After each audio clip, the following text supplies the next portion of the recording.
जय हिंद, नमस्कार। स्वागत है आप सभी का फिर से और एक नए वीडियो में। स्टूडेंट्स, आज इस वीडियो के माध्यम से प्रतिभा सम्मान प्रतियोगिता परीक्षा के बारे में हम लोग जानेंगे, तो आप इस वीडियो को कंप्लीट देखिए। सबसे पहले मैं आप सभी को बताऊंगा कि एग्जाम पैटर्न क्या है। सबसे पहले मैं आप सभी को एग्जाम पैटर्न आपको समझाऊंगा, उसके बाद में जो है सिलेबस के बारे में बताऊंगा, उसके बाद मैं आप सभी को बताऊंगा कि अगर आप इस एग्जाम को क्रैक करते हैं, अगर आप इस एग्जाम को पास करते हैं तो यहाँ पर कितनी छात्रवृत्ति मिलेगी, इस पे भी बात करेंगे। और मैं आप सभी को बताऊंगा कि स्टडी आपको कैसे करना है, तैयारी आपको कैसे करना है। ठीक है, तो कंप्लीट डिटेल्स में जो है एक एक चीज हम लोग समझेंगे। तो चलिए वीडियो को स्टार्ट करते हैं और एक एक करके हर एक चीज को हम लोग जानने का कोशिश करते हैं। सभी विद्यार्थी यहाँ पर ध्यान देंगे, एक एक चीज को हम लोग काफी डिटेल्ड वे में यहाँ पर समझेंगे। ठीक है, तो देखिए सबसे पहले यहाँ पर समझने का कोशिश करते हैं एग्जाम पैटर्न के बारे में। ठीक है, तो देखिए एग्जाम किस पद्धति में होगा सब कुछ बता रहे हैं, टेंशन आपको बिल्कुल भी नहीं लेना है। और अभी तक अगर वीडियो को लाइक नहीं किए तो प्यारे साथियों वीडियो को एक लाइक कर दीजिए। देखिए एग्जाम पैटर्न के बारे में बात करेंगे तो यहाँ पर मल्टीपल चॉइस क्वेश्चन जो है एग्जाम में आपका पूछा जाएगा। यानी कि यहाँ पर क्या हुआ, मेरे कहने का मतलब क्या हुआ, मेरा कहने का सिंपल मतलब है, देखिए सबसे पहले क्वेश्चंस रहेंगे, क्वेश्चंस के 4 विकल्प दिए जाएंगे, आपको सही विकल्प को जो है चुनना रहेगा। ठीक है, यह है एग्जाम पैटर्न, समझ गए। यहाँ पर सिंपल ऑब्जेक्टिव टाइप का क्वेश्चन आएगा और आपको बताते चले इसमें आपको OMR सीट भी मिलेगा। ठीक है, एग्जाम में आपको OMR, ठीक है, आपको यहाँ पर OMR सीट भी मिलेगा। ठीक है, तो एग्जाम में आपको यहाँ पर OMR सीट भी प्रोवाइड कराया जाएगा। और OMR सीट में होता क्या है मैं आपको बताता हूँ। जैसा आपका कोई भी एक क्वेश्चन से मान के चलिए, है ना, इसके 4 विकल्प होंगे, है ना, इसके 4 विकल्प होंगे कुछ इस प्रकार से। ठीक है, ये आपका मान के चलिए क्वेश्चन है। ठीक है, अभी फिलहाल मान के चलिए, और मान के चलिए क्वेश्चन नंबर 1 का जो आंसर है ऑप्शन नंबर बी है, तो आपको OMR सीट जो मिलेगा वहां पर जो है आपको गोला करना रहता है। ठीक है, यहाँ पर भी कुछ इस प्रकार से 4 विकल्प रहता है। ठीक है, 4 विकल्प रहता है।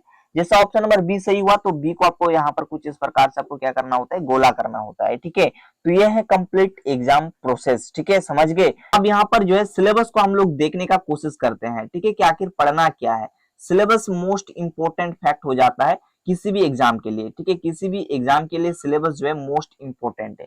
सिलेबस पता नहीं रहेगा तो आप जो है एग्जाम को क्रैक नहीं कर पाएंगे, है ना। तो सिलेबस को बढ़िया से क्लियर कीजिए, है ना, इसमें पढ़ना क्या क्या है। तो देखिए इसमें आपको यहाँ पर जीके पढ़ना होगा। ठीक है, जनरल नॉलेज पढ़ना होगा। जनरल नॉलेज से यहाँ पर 25 क्वेश्चंस आपसे पूछा जाएगा, है ना, राष्ट्रीय स्तर के और राज्य स्तर के। ठीक है, उसके बाद यहाँ पर बात करेंगे आगे, तो आगे आपको यहाँ पर जो है मैथमेटिक्स पढ़ना होगा। ठीक है, मैथमेटिक्स पढ़ना होगा और साथ ही साथ यहाँ पर रीजनिंग भी लिख देते हैं। तो यहाँ पर मैथमेटिक्स और रीजनिंग से जो है ना, मैथमेटिक्स रीजनिंग से जो है यहाँ पर 25 क्वेश्चन पूछा जाएगा, है ना। मैथमेटिक्स और रीजनिंग से 25 क्वेश्चंस पूछा जाएगा।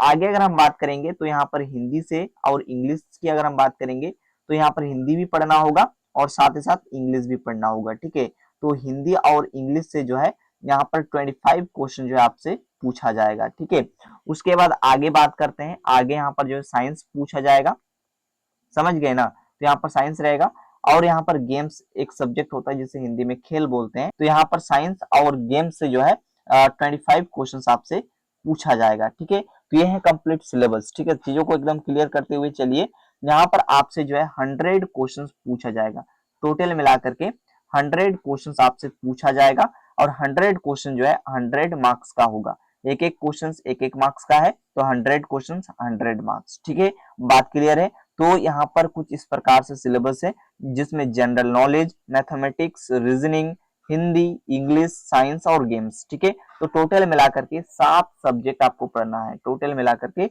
7 सब्जेक्ट आपको पढ़ना पड़ेगा, समझ गए ना। देखिए एग्जाम के बारे में मैं आपको एक चीज बता देता हूँ। देखिए ये जो एग्जाम है 2 स्टेज में होता है। पहला है आपका प्रीलिम्स यानी कि प्री एग्जाम होगा, उसके बाद अगर आप प्री एग्जाम क्वालिफाई हो जाएंगे तो आपको मेंस देना पड़ेगा, है ना। ये 2 स्टेज है, पहला है प्री, दूसरा है मेंस। ठीक है, बात यहाँ तक क्लियर हो जाना चाहिए। स्टूडेंट्स, आप बात करते हैं कि आपको तैयारी कैसे करना है, आपको स्टडी कैसे करना है। आपकी जानकारी के लिए बता दें, किसी भी कॉम्पिटिटिव एग्जाम की अगर आप तैयारी कर रहे हैं तो यहाँ पर थोड़ा सा अप्रोच को आपको समझना होगा, है ना। किसी भी एग्जाम को क्रैक करने के लिए सबसे पहले आपको जो स्टडी अप्रोच होता है वो आपको जानना होगा। ठीक है, तो इसके लिए मैं आपको कुछ चीजें बताता हूँ जिसे आपको फॉलो करते हुए चलना है। ठीक है, देखिए कॉम्पिटिटिव एग्जाम की अगर आप तैयारी कर रहे हैं तो सबसे पहली बात आपको सिलेबस को बढ़िया ढंग से समझना होगा। सिलेबस को समझने के बाद यहाँ पर आप आगे आ जाएंगे। अब आगे आपको देखना है कि कौन सा सब्जेक्ट जो है ज्यादा स्कोरिंग है, ठीक है। तो अगर हम स्कोरिंग सब्जेक्ट की बात करेंगे तो इसमें आपका मैथ आ जाता है। मैथ में आप जो है स्कोर कर सकते हो। अगर आपका कंसेप्ट मजबूत है तो आप मैथ में अच्छा खासा मार्क्स गेन कर सकते हैं। यहाँ पर रीजनिंग आ जाता है। रीजनिंग भी बहुत ही स्कोरिंग सब्जेक्ट है। इसमें भी कंसेप्ट की जरूरत होता है। इसमें भी कंसेप्ट अगर आपका मजबूत है तो आप इसमें भी अच्छा कर जाओगे, ठीक है। उसके बाद आप यहाँ पर आगे समझिए, ठीक है। आगे अगर हम यहाँ पर बात करेंगे तो इसमें जो है आपका हिंदी आ जाता है। देखिए हिंदी से आपके यहाँ पर कंप्लीट व्याकरण है, तो व्याकरण तो सभी स्टूडेंट्स को आता ही होगा। उसके बाद यहाँ पर आगे आपका इंग्लिश आ जाता है। इंग्लिश भी स्कोरिंग सब्जेक्ट है। उसके बाद यहाँ पर आगे आपका स्कोरिंग सब्जेक्ट में आ जाता है क्या, साइंस, ठीक है। साइंस भी स्कोरिंग सब्जेक्ट है। साइंस में क्या होता है, इसमें कंसेप्ट होता है। कंसेप्ट को बढ़िया से अगर आप पकड़ लेते हैं, बढ़िया से थ्योरी को पढ़ते हैं, तो आप जो है साइंस के भी क्वेश्चंस को बना लेंगे। तो यहाँ पर मेन बात क्या है, देखिए मैथमेटिक्स, रीजनिंग, हिंदी, इंग्लिश और साइंस, ठीक है।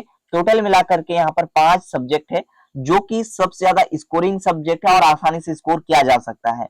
और आगे यहाँ पर जो आपका सब्जेक्ट आता है जो कि यहाँ पर जनरल नॉलेज, उसके बाद गेम्स, ठीक है। तो यहाँ पर ये जो सब्जेक्ट आप देख पा रहे हैं ना, इसमें आपको समय देना पड़ेगा। इसमें अगर आप समय नहीं देंगे तो एग्जाम में एक भी सवाल आप नहीं बना पाएंगे, है ना। अगर आप जीके में स्कोर करना चाहते हैं तो इसको आपको एकदम टाइम देना ही देना है, ठीक है। अगर आपको गेम्स में अच्छा मार्क्स लाना है तो गेम्स को भी आपको बढ़िया से पढ़ना पड़ेगा, समझ गए। तो ये है कंप्लीट फंडा, है ना। आगे आपको यहाँ पर सभी सब्जेक्ट के नोट्स बनाते हुए चलना है, ठीक है। सभी सब्जेक्ट के यहाँ पर नोट्स बनाते हुए चलने हैं। और ये जो नोट्स होगा ना, एग्जाम टाइम में काफी ज्यादा हेल्प करेगा। जब आपके एग्जाम सामने आएगा तो रिवीजन करने में जो है नोट्स काफी ज्यादा हेल्प करता है। तो ये चीज समझ गए। उसके बाद देखिए आगे आपको करना क्या है। देखिए कॉम्पिटिटिव एग्जाम की तैयारी कर रहे हैं तो इसमें टेस्ट अटेंड करो, ठीक है। एग्जाम से पहले काफी सारा टेस्ट अटेंड करो। उसके बाद आपको आगे क्या करना है, एग्जाम पैटर्न के अकॉर्डिंग जो है एमसीक्यू क्वेश्चंस का आपको यहाँ पर प्रैक्टिस करना है, ठीक है। जिससे आपको एग्जाम में काफी ज्यादा फायदा होगा। उसके बाद सबसे ज्यादा इंपॉर्टेंट चीज है यहाँ पर प्रीवियस ईयर क्वेश्चंस, ठीक है। प्रीवियस ईयर क्वेश्चंस भी आपको देखने हैं जिससे आपको जो है काफी ज्यादा फायदा होगा। स्टूडेंट्स अब यहाँ पर बुक्स के बारे में बात कर लेते हैं। तो देखिए मैं आप सभी के लिए बता दूं, मैंने काफी रिसर्च के बाद ये बुक्स को तैयार किए हैं। प्रतिभा सम्मान प्रतियोगिता परीक्षा के लिए जो है बुक्स बनाए हैं, ठीक है।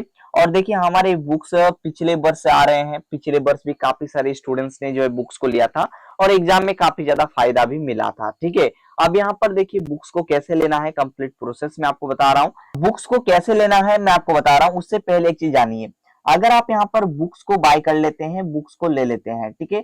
बुक्स लेने के साथ साथ यहाँ पर कंप्लीट टेस्ट सीरीज जो है आपको फ्री ऑफ कॉस्ट मिलेगा। कंप्लीट टेस्ट सीरीज जो है आपको फ्री ऑफ कॉस्ट मिलेगा, है ना। और टेस्ट सीरीज क्यों इंपॉर्टेंट है मैं आपको बता रहा हूँ। देखिए टेस्ट देने से आपको जो है मालूम चलता है कि आप किस स्तर की तैयारी कर रहे हैं। देखिए अगर आप बुक्स लेना चाहते हैं तो डिस्क्रिप्शन बॉक्स में मेरा नंबर दिया गया है, संपर्क करके आप बुक्स को ले सकते हैं। स्टूडेंट्स इस परीक्षा के अंतर्गत आपको कितना छात्रवृत्ति प्राप्त होगा इसके बारे में बात करते हैं। तो देखिए अगर आप प्रतिभा सम्मान प्रतियोगिता परीक्षा जो है पास कर लेते हैं तो इसमें 1 लाख रुपए छात्रवृत्ति के रूप में मिलते हैं। इसके अलावा अवार्ड्स भी मिलते हैं, सर्टिफिकेट भी मिलते हैं।